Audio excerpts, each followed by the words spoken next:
Estamos de regreso en Vida QSUR. Les recuerdo el número de WhatsApp del Centro Universitario por si usted tiene algún comentario, alguna sugerencia, el 341-575-2221, y también recordarle que en unas horas usted encuentra disponible nuestro podcast a través de Spotify. Ahí nos encuentra como Vida QSUR. Le damos la bienvenida al doctor Osiel Dante Montañez Valdés, académico e investigador de este centro universitario, y también al doctor Juan Fernando Gallardo Lancho. Él es profesor e investigador de la Universidad de Salamanca en España, y con ellos pues bueno, vamos a conversar sobre el 13 Congreso y el 19 Curso Taller Internacional sobre Cuencas y Humedales, Laguna de Zapotlán. Bienvenidos a ambos. Muchas gracias. Muchas gracias, buen día a todos. Doctor Osiel, pues primero contextualizar un poco sobre las actividades que se llevan a cabo en el marco de este congreso y de este curso internacional, y pues las temáticas que se estarán abordando. Muchas gracias. Mira, el congreso se ha hecho ya durante 19 años.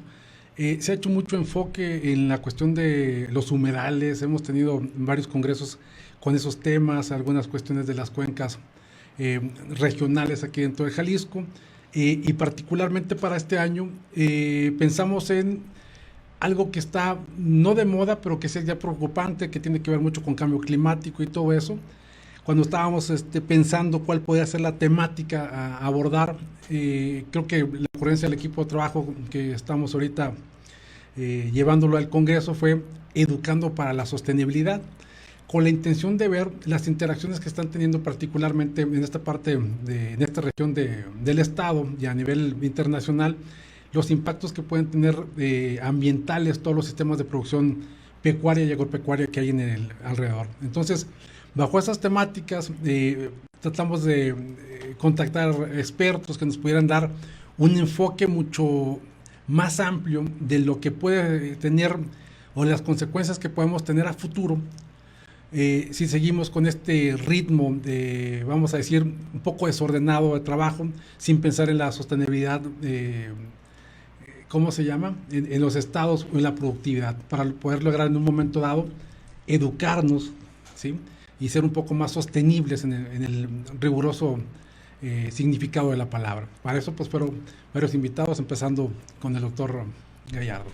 Así es, en ese contexto, pues bueno, señalar que las actividades de apertura y durante 2 días, hoy miércoles y mañana jueves, se estarán realizando diversas conferencias en Gómez Farías, aprovechando que también ahí el centro universitario tiene pues el centro de investigaciones en abejas.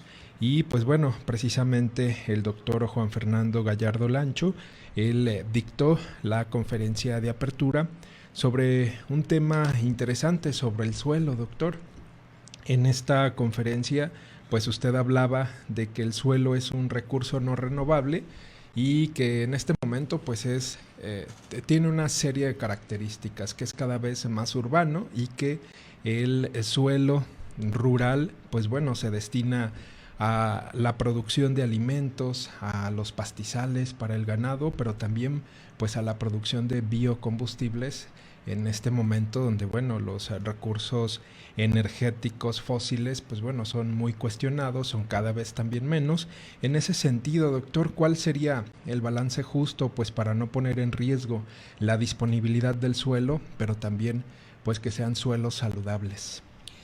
Bien, la pregunta es pertinente y unas cosas son los deseos y otras las realidades. Normalmente los deseos es que el tema de alimentación sea el líder y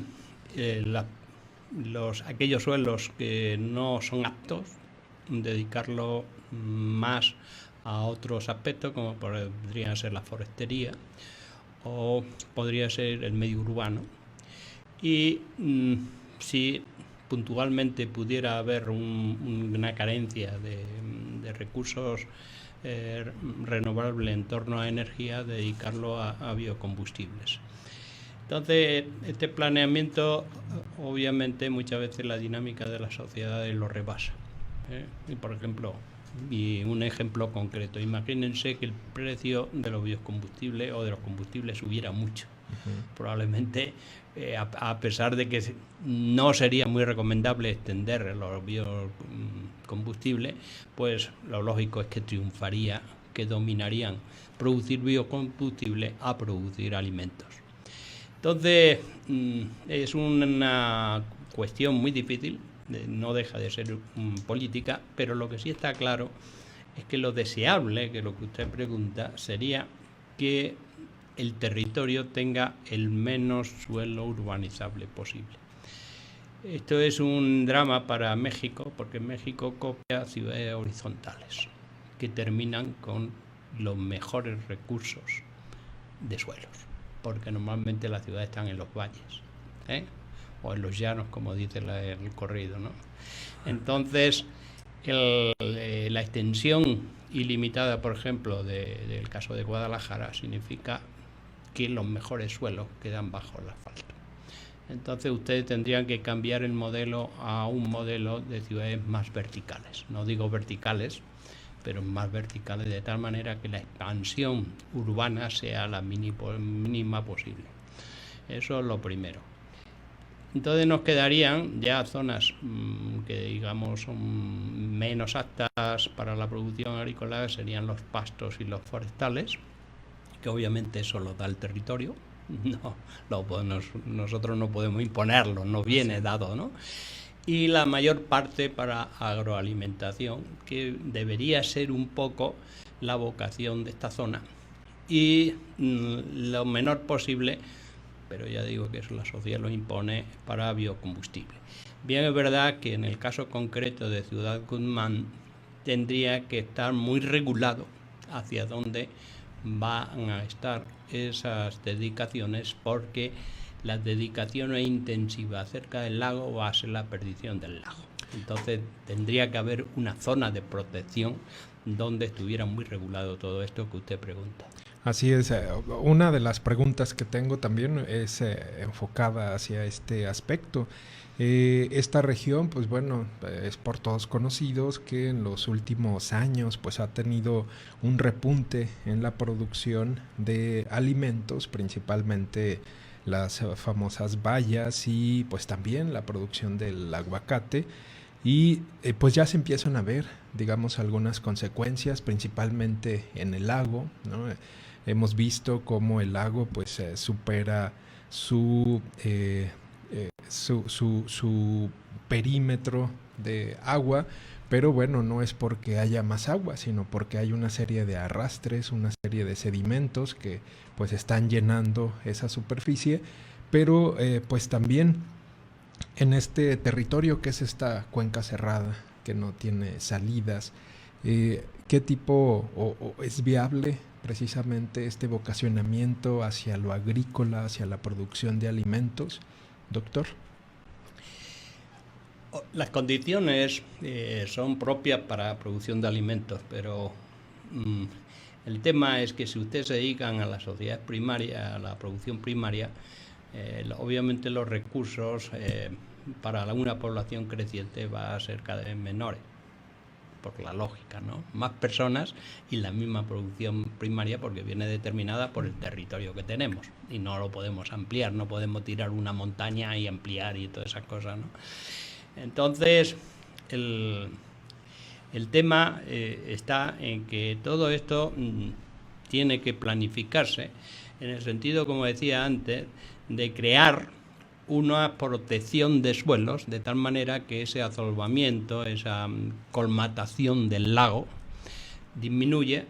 Habría de alguna manera que interferir sobre las producciones, y las producciones intensivas no ponerlas cerca del lago, y en esa zona, vamos a llamarle de mar y riesgo, y sobre todo próxima al lago, crear espacios que detengan esos colusionamientos que vienen de las partes superiores. Es decir, no solo es la protección del colusionamiento en las laderas, que se hace obviamente a través de forestería o a través de aterrazamiento o desvíos de aguas que son obviamente torrenciales, sino también tiene que haber una zona de protección donde esos sedimentos se sedimenten, valga la redundancia. y no alcancen el lago. Eso es lo primero. Y luego la otra parte de contaminación, que sería la agricultura intensiva, retirarla lo más posible del lago para que obviamente no se eutrofice el lago. Eso, para que no lo entienda, es simplemente se llene de elementos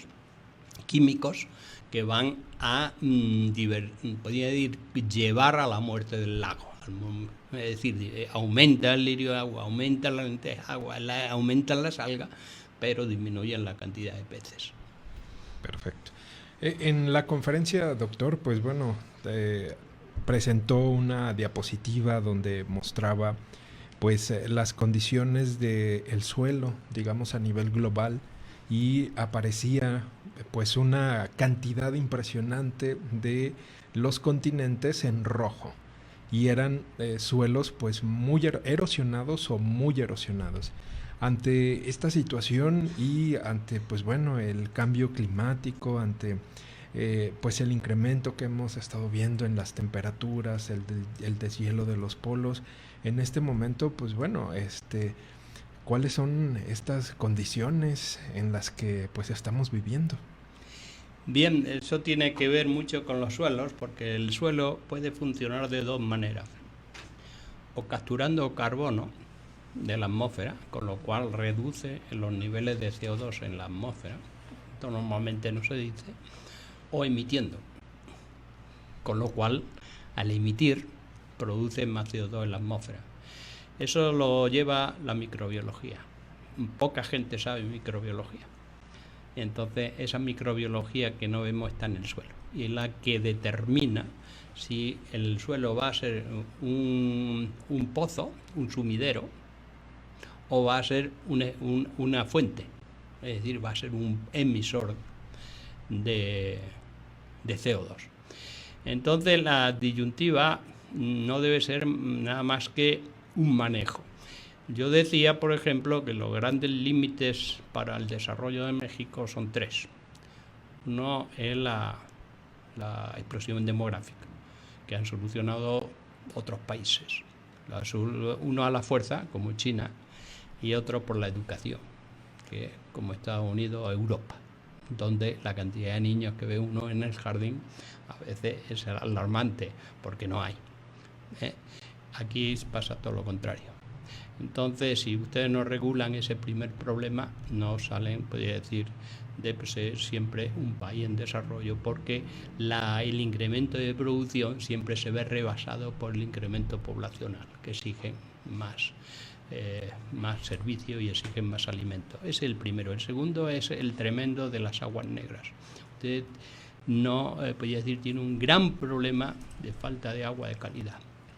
Yo, por ejemplo, en las excursiones que hemos hecho al Popo y todo esto, conozco bastante bien México, y se ve alarmantemente cómo la contaminación de las aguas negras va creciendo el Popo hacia arriba. Y eso es tremendo. Eso es tremendo, ¿no? Porque ya ni siquiera cada vez tienen menos agua para alimentar México, de la Ciudad de México o Puebla o cualquier otra ciudad, por eso. Y el tercero, que es apabullante, tiene que ver mucho con los suelos. México, como pasa con la región andina, es uno de los países que más erosiones tiene de suelo. Significa que si ustedes van creciendo mucho y la cantidad de tierra, en vez de aumentar, disminuye, es una tragedia. Es una tragedia. Entonces, la necesidad que México lleve los conocimientos científicos y técnicos a los productores y a los que están manejando el suelo es algo prioritario. Y si eso México no es capaz de lograrlo, voy a decir, el futuro de México, y con perdón, va a estar muy en entredicho. Así es. Pues bueno, sin duda estas actividades de este 13º Congreso y 19 Concurso Internacional sobre Cuencas y Humedales Laguna de Zapotlán, pues bueno, también tienen esta intención, ¿no?, de socializar pues las actividades que se realizan de investigación aquí en la universidad y en otras instituciones. ¿Desea agregar algo, doctor? Sí, quiero agregar un punto final, que paralelamente, y es importante creo, paralelamente al Congreso se va a desarrollar un un pequeño curso de los 3 días sobre suelos por la tarde. Entonces sería interesante que la gente que tiene poco conocimiento del suelo o que quiera actualizar los conocimientos del suelo asistan al curso, pues que voy a decir porque es prácticamente libre, o si se quiere un reconocimiento es una cantidad ínfima. Así es.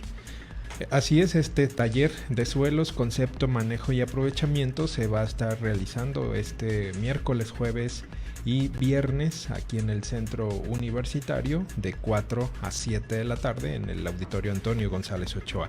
Pues agradecemos al doctor Osiel Dante Montañez Valdés y al doctor Juan Fernando Gallardo Lancho que hayan estado con nosotros en Vida CUSUR conversando de estas actividades de el Congreso sobre Humedales. Muchas gracias. Muchas gracias a usted. Nosotros